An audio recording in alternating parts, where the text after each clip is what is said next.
Greetings and Talapalava. We welcome you to another session of Talanoa. We'd like to thank you for allowing us to enter into your home through this virtual feed. As many of you know, Talanoa is a Pacifica cultural method that means to have dialogue. When broken down, the word tala means story and the word noa means to tie. It is through Talanoa that we look to tie our stories together in order to have a clear understanding about topics that impact our cutie pie as well as the greater queer, trans, black, indigenous, and people of color community. Before we begin, Utopia Washington continues to recognize that we as diasporic indigenous people pool resources and reside on the ancestral lands of the Coast Salish people, the Duwamish, Muckleshoot, and Puyallup tribes.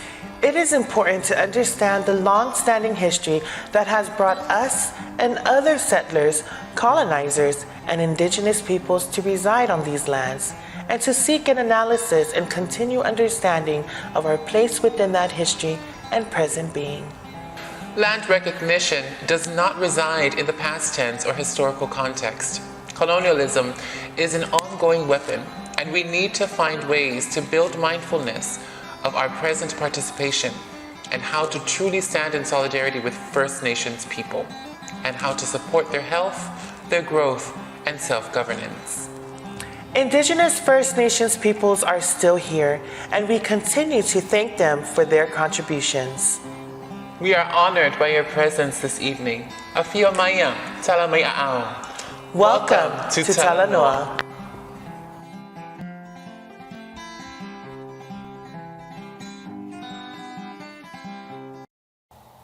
Greetings everybody, welcome to this month's Talanoa. This month we are celebrating our Trans Day of Visibility. And what better way than to celebrate it with my friends and family, ta-da!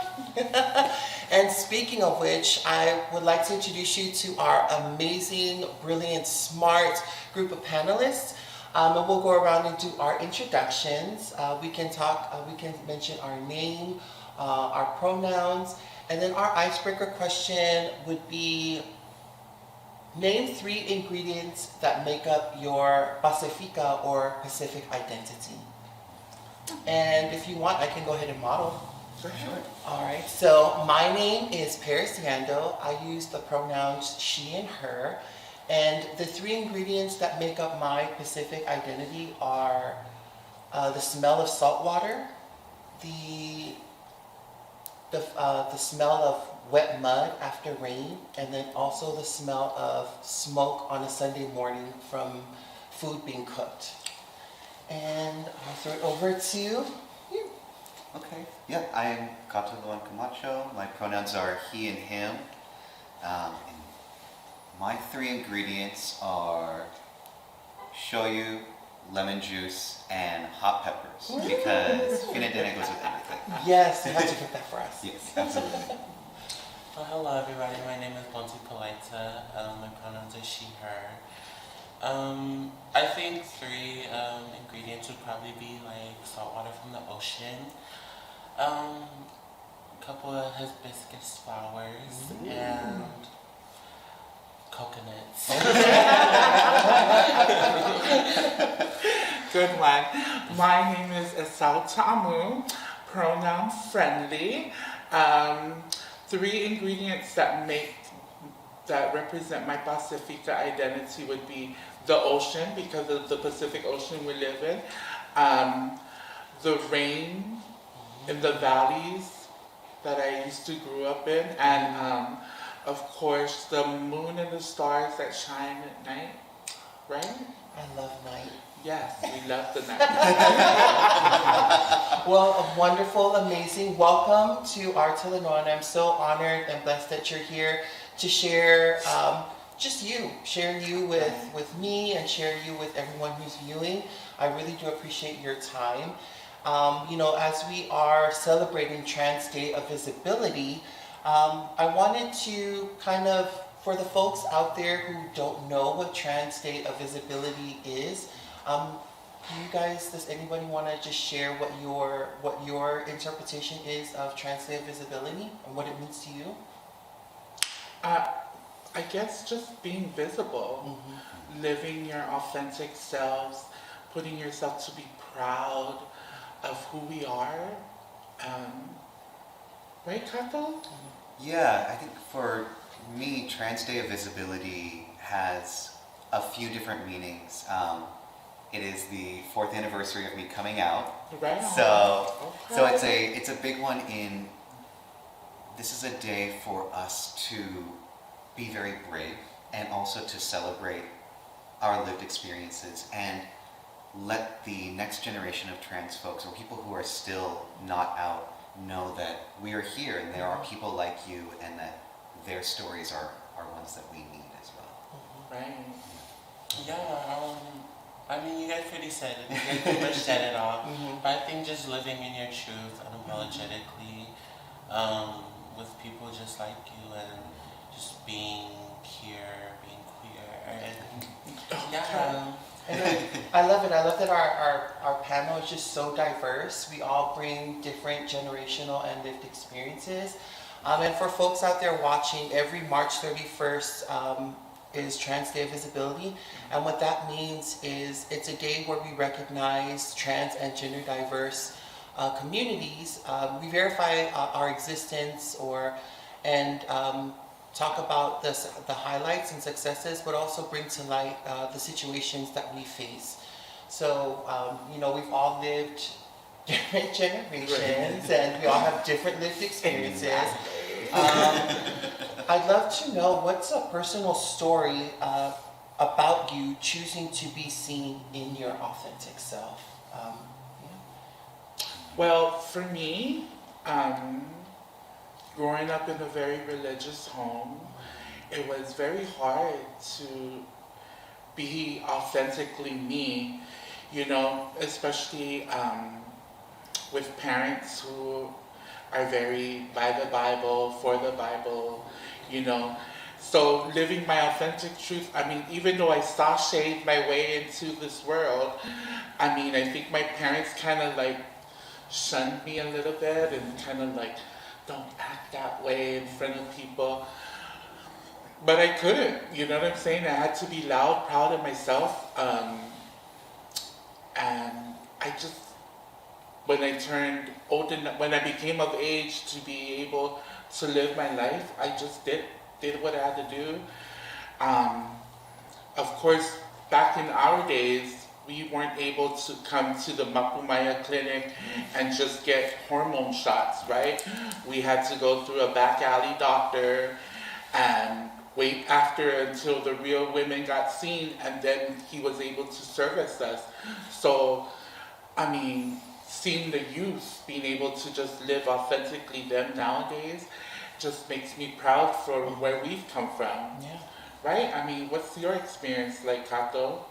So, yeah, my experience, I've been very fortunate that I know so many of my trans peers really went through a lot of oppression in their own homes and a lot of hurt in their own homes. And I've been really lucky. At the time that I was coming out, I was living up in Seattle and I got priced out of my apartment. So I'm living back with my mom and everything. And I just remember I was going through all these weird feelings and I didn't know what was going on. And we're watching American Idol and she's just plugged into the TV, not paying any attention. It goes to a commercial and I turn to her and I say, just so you know, I'm trans and I'm getting top surgery, I'm starting hormones, and if you can't accept me, then that's just what you're going to have to deal with. And I just started bursting out into tears. And she just went, okay. And then we learned together, because fortunately my mom, she already worked with a couple of different trans kids at her work and everything. But she's like, I didn't know that was your life. I didn't know that was what's going on for you. And so we learned together, but I was really fortunate at that time that, it's always wonderful to have big communities around you, and being Pacifica people, we usually do. But at that point, it was just me and her. We didn't have anybody else around. I didn't even have any friends around, anything. So we just got to go through that experience together. And in doing so, we both learned a lot. Her about trans people, but me also about learning that it is a different experience for her. And it is a lot for her to process, understanding, oh, I don't have a daughter. I have a son. And what does that mean for my life? So it was a really, really good experience to get to do that together. Nice. Yes, it's Yeah. real. Yeah, with me, I think it was our camp retreat this past summer. I think before going to that retreat, I was very like I just had like I was just very scared of the world and what could hurt me. But I think at the retreat, I realized a lot about myself, and with that, I chose to be trans and you know, just to choose my authentic self. And also recently we performed at APCC event at the Tacoma Dome. That was actually my way of telling my family that who I was, you know. I had very mixed like reactions, but I think at the end of the day, just being up on the stage with everyone just like me, like my sisters and you know all the OGs. I realized that you know there was some negative reactions, but to always choose your authentic self and That's right. to live your truth without having to worry about what anybody has to say. But I think that was one of my stories. And I'm proud of you. You danced so beautifully that day. And I've heard so many people, even during practice, like, oh my God, Watson dances so beautifully. So continue to live your authentic self, and I love it. And we're always going to be here to support you and anything you need. For myself, I don't recall ever having a coming out story. It's one of those my parents knew because I kind of walked feminine and I did. Yeah, you know, it's the age-old story. I never gravitated to anything masculine, but I grew up in an era where in American Samoa, where I never knew what trans was. Fafafinga is in Western society, it's kind of grouped under trans, but it's not really trans. So in American Samoa, I knew I was Fafafinga. And then when I moved to the States, I thought, oh, maybe I'm gay. But I never realized that, you know, there's another, you know, definition of who I was, and trans was the perfect fit.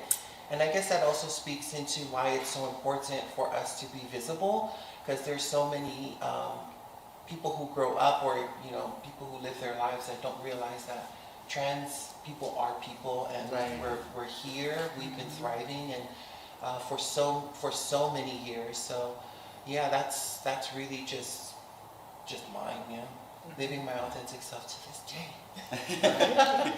You like it? I do. I love it. What are some things that we can do to continue promoting the visibility of trans and gender non-conforming people so that we are present in all spaces? I know that question's kind of like long, and I'm happy to reiterate if needed. Why don't you tell us? Sure. For myself, what are some things that we can do to continue promoting the visibility of trans and gender non-conforming people so that we are present in more spaces? I'm at this point in my life where I'm tired of talking and telling people what we need to do, and I feel like I'm at the demanding and doing stage. So it's not really what can I tell people, it's what can I do. And a lot of that is going out and telling my story, living my authentic self, being visible, showing that the trans community and gender diverse communities, we come in so many different amazing, wonderful packages that we have voices, and we are very important to the narrative of being a collectively like human society, and our voices need to be amplified in those spaces. Right. So for me, to sum it all up, is less more of what I can talk and more of action. Like, what can I do? Where can I go? In Samoan, we say "olimo mavaine," which translates to "my hands and my feet. I can give service to you." That's what I want to do. More work, less talk.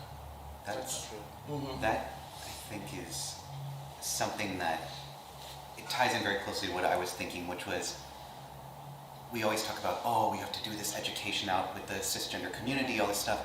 And I think we're at a point now where even within our own community, we need to start broadening our definitions of what is a man, what is a woman, what is a gender non-conforming person, because for so long, my understanding of okay, every trans man is a feminine face, super skinny thing, super like femboy type, and every trans woman is what we see in the media, or what we saw in the media up until very recently, which was just, you know, people were making a joke out of trans women. And it's like, and we get so stuck in those patterns of, even within ourselves, I go, oh, I didn't do that masculine enough, and so I'm invalidating myself. Right. Or I'm calling my friends and I'm like, oh, you didn't do that, and I go, we're policing ourselves. And so I think what we need to do to make more space for trans people and gender nonconforming people and everyone of every gender expression is start broadening our understandings and getting to the root of, I don't need anyone to perfectly understand what it means to be a man to me. That's true. What I need is for everyone to just meet me here where I am. And same thing is, I don't need to understand, you know, Paris's experience, but I can see her as she sees herself and go from there. And I know that even within our own community, if we are like binary trans people who, I want to be seen as a man, I want to be seen as a woman, we still struggle to do that when we have gender nonconforming people. We still have to call ourselves and go, nobody has to perform a certain way for us. And so I think, like you were saying, you know, we need to get past the point of just talking and start doing a lot of that work, and a lot of that work inside as well. What do you think, Monty? I think for me to answer this question, it's being comfortable in uncomfortable spaces. I think I found myself a lot within the same spaces and not getting nowhere and wanting, you know, things to happen. Like for example, I found I moved to Inuko High School last year, and it's a very racist school, and it's very transphobic, homophobic. So you know, I felt like a walking target like when I went there. But as time went on with my experiences there, I got to advocate for a lot of the LGBTQ students that, you know, didn't feel like they had a voice. I'm in principal's advisory. I'm in the student council board for the school, and you know that goes to being, because I didn't see myself being in such an uncomfortable space like that for me to, you know, represent LGBTQ people. But so I think just you know, stepping outside of your box, and if you want something, to do it. And you know, that's why they always say closed mouths don't get fed. That's right. And so That's true. that's something I took to heart, and yeah. I'm proud of you. That's very brave. And you being able to just forge and make space when people didn't want to, that's amazing. And from somebody who's just slightly older than you, I commend you. Like, I don't think I would have had that bravery. And I know there's somebody coming up behind you who is going to reap the benefits of these seeds that you sow. So I really commend you for your bravery. And don't stop. I love it. Sandra? Well, for me, I'm just backing after of y'all, but just advocating for yourself, you know, taking up space and making sure that you're seen. That's basically what it is, like the visibility of what we are and who we are, right? Just being there. That's all that I can bring to the table at the moment, but you know, just thinking off of the top of my head, advocating for yourself, advocating for your community is what we need to do daily. Yeah. And I do see that as kind of like this fake narrative that we've all been brought up that, you know, as we get closer to the top in terms of visibility, like it spotlight gets smaller, but I completely believe that there's so much room at the top for everybody. Exactly. Everybody has space, but there's just those people who don't want us to be seen or prefer that we not be seen, and we have to battle those. Our community has been battling that before us. We're battling that now. The war maybe feel a little bit lighter now, but there's still so much work that we have to do. And you know, with Monty coming up and Monty breaking down walls and no ceilings, I love that. Yeah, we have to. As we know, today is about celebrating the contribution of transgender people, but it also draws attention to the poverty, discrimination, and violence we face. Why do you think that it is important for people to understand that? I think it's important because to this day we still don't know how many of us have been murdered, have been erased. You know what I'm saying? So for us to push visibility every day, not only Trans Day of Remembrance, but every day of our lives, you know, we have to live so we can remember those that came from behind us, you know, those that paved the way for us. Right? Yeah, absolutely. And that's something that making sure that we pave the way, because I'm sitting here as someone who has navigated life being white perceived. I was socialized as a white woman, and as I think anybody who is queer, brown, anything knows, white women perpetuate a great deal of violence. They are people who are upholding the patriarchy, heteronormativity, everything, and I moved through life with all the privilege that comes with that, and also all the fear that comes with being a woman. And the fear, like you said, that someone is going to come and take away the spotlight that I have, and the privileges that I have. And so coming into not only my trans identity, but my Pacifica identity has been a huge deal of unlearning. And I'm sitting here with you, all of you, and I know that my trans experience is entirely different from y'all's. The amount of privilege that is part of my experience is radical. The fact that I am perceived male, the fact that I'm perceived white, the fact that, you know, I grew up in a neighborhood that had a little bit more wealth than other parts of my community. All of these things have made my experience that much easier. And there are so many of us out here that don't have the privileges that I have, and that are coming from different experiences. And so people see me and the fact that, you know, I'm living with all this joy, and I'm, you know, just moving through life, and they think that that's for every trans person. But the reality is that it's not. You know, we have trans people across this country and across the world who are living in communities where it's still punishable by death. Right. You know, and so the fact that, oh, I got to have a nice, funny coming out story with my mom that I can look back and laugh on now. Meanwhile, there's someone else in another country who says, if I come out, I'm going to be killed. You know, that's a reality that we have to grapple with, even within our own community, is there are levels of privilege here. And so it's important for my story to be told, and obviously I want to share it. And at the same time, the fact that we use our platform to elevate stories like Bonte, you know, you telling your story about coming into this space that's really unsafe for you, that has a lot of danger and everything involved.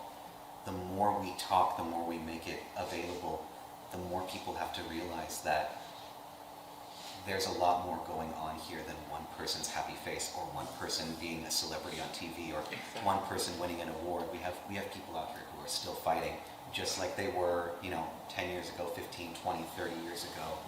And, you know, there's still a lot of work to be done. Thank you. And thank you for bringing to light the, you know, the privileges that we have individually. You know, some are different than others, but we still do sit on privilege. And I love that you mentioned that there's countries, I think there was a country recently in Africa where they announced that if you identify as LGBTQ, it's punishable by death. And, you know, we're able to share our coming out story and, you know, sit here in this beautiful space and talk openly and not be afraid, like they are, that, you know, if they did what we were doing, it would be like punishable by death. So thank you for bringing that up. Can you elaborate on that question? Sure. So why do you think that it is important for people to understand that while today we celebrate all the wonderful things about being part of the trans community, but we also have to bring attention to the poverty and the discrimination and the violence we face as trans community? Why is that important for people to know? I feel like it's important because a lot of the time, like me being so young, I've seen a lot of people's like life stories being swept under the rug and not being talked about. And it hurts my heart to see that. And even some of our young babies are still going through that today. And I think it's important to touch base on it because a lot of the time the media touches base on so much stuff but doesn't touch base on us, on our lives. And I don't have much more for that question, but that's like all I can really say. That's beautifully said too, and I love that. You talk about media representation because, we'll dive a little bit deeper into that, but we all know like media representation for our community is like below subpar, and it's better than it was, but it's still like we need to always do better. For me, why I think it's important for people to understand because it's part of our lived reality. Like I just said, we have privilege, and I'll speak for myself. I have the privilege of having a job, having a home, having access to resources, but I know other trans siblings who don't have that, and I can sit here and talk about all of the wonderful things that I'm blessed with, but on the other side of the spectrum, we don't talk enough, or we need to bring light to communities or our siblings who don't have that. Exactly. And part of that conversation is how can we make sure that I'm not growing by myself, but I'm taking anyone and everyone who I can with me up. So I also think that's super important for our community, because I really do believe in that for us by us type of thing. So so we know that only a minority of Americans say they personally know someone who is transgender. The vast majority only learn about us through the media or social media. Please share about some of the stereotypes, misrepresentation, and mischaracterization that the media portrays of trans people. Yeah. Well, How long do we have? well, you know how we always see us in the media is like the freaking Jerry Springer show. Yeah. Okay, like what? Or even the Maury show. Is it a man or is it a woman? You know those. I mean, or they make us seem like we're so weak. We're very prissy. We're what's the word? Belligerent. We're very loud, obnoxious. That's how the media always portrays us. Or big muscular men that wear, or perverts, Yeah. right? Big mischaracterization, yeah. Right? We're over-sexualized, which is one, and that thing always kind of drove me crazy. That, as well as we're always victims of crimes. Mm-hmm. I remember it was like a Law and Order show when I used to live in American Samoa, and the victim was a trans, knowing now it was trans, but they labeled the character as transvestite, transsexual, cross-dresser, like they used all of those terms, they misgendered people, and like that. I didn't know them, but thinking back now, I'm just like really frustrated that that's the narrative that they're pushing out to people. Or when they call you by your dead name. Ugh. Yeah. Right? Eras. And then for social media, that's really big in your generation. And do you feel that there's a lot of misrepresentation or mischaracterization? Especially when it comes to trans people, especially trans women, get mistaken as like sexual predators. I think that's one of the biggest things that shocked me, and I was like,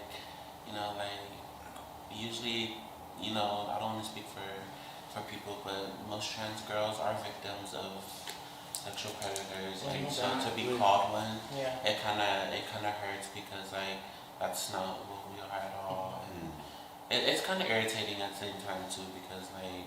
Where did you get that from? Like, there's no statistic, and it's just stuff that they've been fed. Yeah. And again, the media feeds that narrative that we are so and so, but all four of us here, we're all wonderfully, amazingly gifted people in our own right, and we stand here diverse and successful.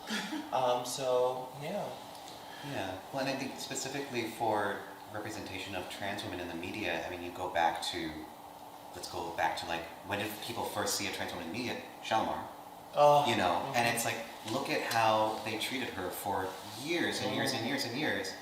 And, that's someone who so many people in the community, I mean, Paris, I think you knew her. I knew her through somebody Yeah. else. I didn't have the blessing of The knowing blessing. her. Yeah. But we saw, like, if we can't be clowns, we have to be sexual objects.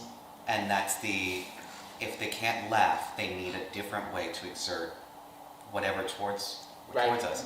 And the obvious next choice is sex. And it's the same thing how they say, like, oh, if your partner's cheating on you, they're more likely to accuse you of cheating. These people are all predators towards trans people, and so they have to accuse us of being predators. Right. Because they know they want to victimize us. Exactly. And they know they want to objectify us, and so it comes back. And I think with trans representation in social media, what needs to happen is they also need to show the successes of our community, which is so, you don't ever hear that. You don't hear about the Janet Mocks, the Laverne Coxes, and so many more that are thriving in representation of us. Right. So those are definitely stories that media, rather than mischaracterize and misinform everyone about our community, they need to spotlight and highlight all of the amazing things that we do. So yeah, great. There is a wave of bills in most of the southern states banning gender-affirming care for children. Additionally, there are also bills that have become successful banning drag performances, saying they are too sexualized and obscene for children. What impacts do these bills have on the transgender and gender diverse community? Well, my thing is, I'm afraid for your generation if these bills do go through, because it would be like my generation going to Dr. Rodwell's office to get our hormone shots. I wouldn't want that for you. You know what I'm saying? That's like putting us back where we first started. We're going backwards. We're not going forward with these bills. And of course, with the banning of the drag shows, okay. We know when it's time for a story time for a kid, and when it's time to perform for an adult. You know what I'm saying? I mean, come on, people. Yeah. Really? And it's so, I mean, on the surface, it's obviously like, okay, this is totally ill-informed, and it just seems hateful. But I really think it's very insidious, and there's a lot of actual like evil to it, where if I hadn't seen other trans people on social media, out in the wild, on TV, I wouldn't have known there was room for me. Right. And so when we stop allowing queer and trans people to be visible, what we're saying is, not only do we not want you to exist, but we don't want the next generation to exist. Right. And so it's like, Bonti, obviously you and your friends and everything, you have access to what you have now because of the generations before, but if it stops with you, then it stops. And then we have the next generation of kids who don't get to walk through Pride and see someone that they want to look like and go, oh, and the wires connect, and we don't get to see people on TV. And it just goes back to, like you were saying earlier, okay, so now we only get to see ourselves on Jerry Springer when we're adults. And we only get to see people who have fought and done the back alley doctors and done this and done that, and we only get to see the statistics of how many of us don't make it. Exactly. Whereas if we continue to keep gender affirming care for our youth, and we continue to keep performances, we continue to keep these spaces, then we see people going on to live happy, normal lives. And it's like, we deserve to have that. No one should have to go wait in an alley to receive medical care that can save their life. Period. Yeah, I think from a youth perspective, it makes me very scared because our community came a long way, and I can say that I'm very grateful for the resources I have right now for me, and I can only imagine what other trans girls or other trans LGBTQ members are going through, because people are like really against that stuff. So I think for me, it just scares me because I have a plan and what I want to do and how I want to transition, and having that taken away from me, it would make me feel lost. And I can only imagine how many trans girls feel lost and trans men feel lost because they have something that they rightfully deserve taken away from them. And yeah, it's very scary, and it makes me very aware about. And I'm sorry that your generation has to kind of experience this. We saw the great movement, especially in the past 10 to 20 years for our community, and it's so shocking to see that they would try and revert back to these archaic processes where we have to now find limited resources, which is so upsetting. And you all brought every wonderful point, and I think with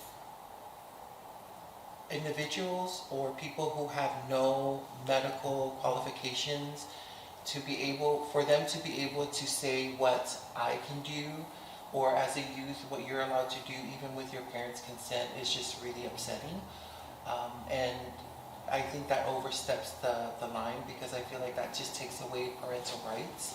Also, there's no conversation, so much conversation around protecting youth, but recently there was the shooting in Nashville. There's no conversations around gun control, but yet they want to talk about how gender-affirming care can protect kids. Banning drag shows can protect kids. We all know that that's just their fear coming into play.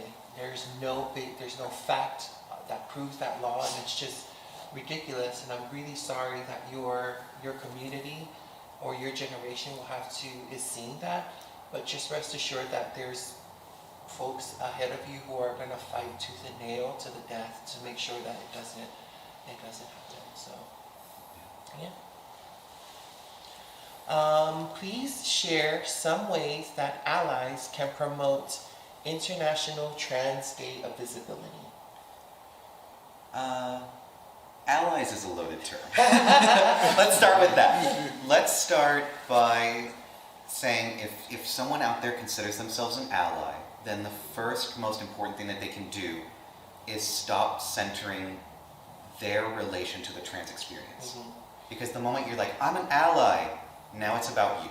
Now it's about what you are and your intentions and your ideas, rather than the real lived experiences of the people who are being impacted. So if someone is an ally out there, because I know that there are people who are actually out there doing this work who are part of the trans community, the first thing is just literally listening to the trans people that are around you, and if you don't see trans people around you, then seek them out, because they are there, and listening to their stories and amplifying without talking over them. That's true. I have so many people who want to have trans people come out and speak for TDOV or TDOR and all these different things. They want trans people to be there, but they want us to push a narrative. And They want us to do these things. And no. Our stories are going to involve cisgender people being uncomfortable. Mm-hmm. And it's going to involve them coming to terms with a lot of their privilege. That's true. And it's going to be difficult, because it's difficult for us. So why should it be easy for you? And just to show up as an ally to the trans community means taking accountability for how little you consider your own gender and your own expression, your own identity, and just how easy it is, even if you are someone who is marginalized, like if you are a cisgender woman, just even then, it's one less thing that you've ever had to worry about moving through life. So coming into the space with the understanding that, I have privilege, here is someone who is not moving with that privilege, how can I understand their story? And if I can't understand it, then how can I amplify it? Right. And then once as you've done all of that, pay trans people, just pay us anytime you can. Because we're out here constantly giving, like right now, this is so much beautiful labor that the cisgender community is going to be consuming that they are not paying us for. The cisgender community is not paying for all of this beautiful education and excellence that's here from years and years of learned experience. Okay. And it's like, here's my Cash App, here's my Venmo, send the money now to everybody, send the money to Utopia Washington, send the money to these organizations that are doing the work, because we are experts. Right. And that expertise deserves to be compensated. And if you're going to be an ally that's not just speaking about it, but do the work alongside with the different communities. You know what I'm saying? Support trans-led communities like Utopia Washington and all the other trans-led communities out there that needs your support. And don't just talk about it, be about it. Be the work, be the hands, be the feet to help be real allies to our community. Right, Patty? Yeah, you kind of said it what I was going to say. I think it's just more so not being so vocal about it. A lot of allies are very vocal, but it's for their own, like feeling like, oh, I'm a good person because I said I accepted this person. But not really like advocating for us. It's a fight, and we're fighting this fight every day. And I think allies are there to fight with us, not just say and acknowledge it, but actually do it. But yeah. Well, because I think everybody's got that, like, it's your sister or your cousin or an auntie or something that shares the post on Facebook, and it's like, okay, that's there we go, queer people, help you. And they tag you. They tag you and they're like, oh, I thought you'd like this. And it's just like, okay. Or I love when they're like, I'm an ally, so here's an article that I pulled of the most horrific story possible about trans people. Did you get to read this? I'm like, no, Brenda. And it's like, being an ally means more than going on social media on Pride, putting the rainbow banner around your Facebook picture and being like, okay, all done. It's quality to life matters. That's so true. Donate to the fund. Yes. Show up and do the work. Show up and do the work. There's so many, especially trans-led organizations, who love for folks to come out and experience the work firsthand. Exactly. I love that Kato said pay me, because that's true, that's real. We live in a you have to pay me kind of world. Right. And we have excellent lived experiences that people get to consume for free, which that didn't hit me until you said it. That's beautiful because it's true. And I love that you have to be here to do it. I'm tired of talking, let's do it. Yeah. So, did you guys have anything else you guys wanted to add on to that part of the conversation? No, that's pretty much it. Like, if you're gonna be an ally, be an ally. We could definitely go. We could definitely keep Did you ever hear about they say like ally and then what's somebody who is asexual, it's like somebody who gets in trouble with you. Accomplice? Yeah. So they're like, I don't want you to be an ally, I want you to be like an accomplice. So like you're not just saying, oh, I'm pro-Paris, but when I'm in the trench or going through stuff, they're an accomplice. They better be a ride or die to the end, right? And that's from the generation that we came from is we're right into the wheels fall type of thing. So and that's scary for a lot of folks because we live in an era where people think of accountability as a public display of something. It's like, if I can talk about it, if I can put it on social media, it's the same thing as like when you're sitting in the room with someone and you go on Facebook and you type like, happy birthday, love you, and they're sitting right next to you. It's like, trigger. Who told? But it's the thing where it's like, if other people can't consume it, if other people can't see it, then it didn't happen. Right. And it's like, there's so much of our lives that is happening that other people don't see, and that's where we need people to come in with us. Exactly. And to be an ally, it's like, if you're showing up because you want to get a few more points towards your good person, like punch card, that whatever gets to happen at the end of that, it's like, then you're not actually an ally. You're coming into the space performative. You're coming into the space with all of the preconceived notion. Yeah. Or the people who are like, I'll happily donate $25 to your petition, whatever, but I'm not going to be at the rally. I'm not going to do the volunteer work. I'm not going to show up here. I'm convenient. And it's like, everybody has different levels that they can participate to. Absolutely. But being in this means a level of discomfort. Right. You're going to have to find that point, and you're going to have to go past it, because we do every single day we wake up. Exactly. So definitely support trans-led orgs. Show up and do the work. Be more than an ally. I love that. Like, that's definitely something that people watch, or as they watch, they need to take away. Right. As, allies or accomplices. Now we're all heated. It's good. Yeah. Now we have the Well, thank you so much. I think that is, I really do love sharing and really feeling, getting to know you even more, adding that extra layer of, to our relationship. And as we close out, I would love for each one of us to just say something that you would say to your younger self, that you never thought you would be able to say. I would have told my younger self to be proud, to live myself out loud, and to hell with my parents' religion. That's it. I think, I'm still young. So Me too.